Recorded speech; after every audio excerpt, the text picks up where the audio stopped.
Most people think color comes from chemicals, but here, beside a clear mountain stream, color is extracted from nature itself. This isn't food, it's a hidden palette.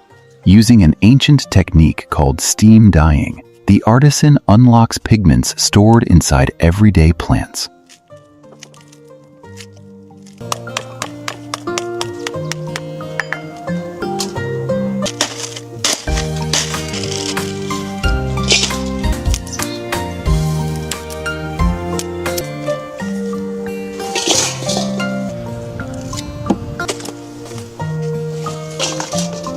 Pomegranate peels, often discarded, release a deep yellow like egg yolk when boiled. Red cabbage contains anthocyanins, compounds that transform into a rich blue under heat.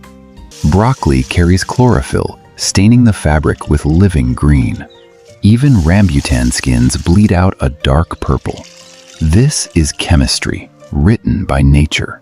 The wool scarf is submerged in an alum bath, opening the fibers at a microscopic level, preparing them to receive and lock in the dye.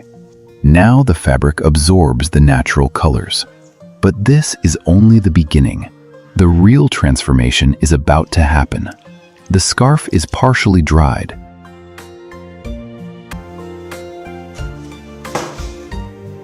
Then carefully layered with leaves, eucalyptus, maple, ginkgo. Each one carrying its own pigments, its own structure, its own story. It is rolled tightly, sealed, and exposed to steam for hours. Under heat and pressure, the leaves release their colors and imprint their veins directly into the fabric. When the roll is finally opened, it reveals something unexpected. Every vein, every edge, every natural detail permanently transferred. This is eco-printing, a process where the human is only the medium, and nature is the artist.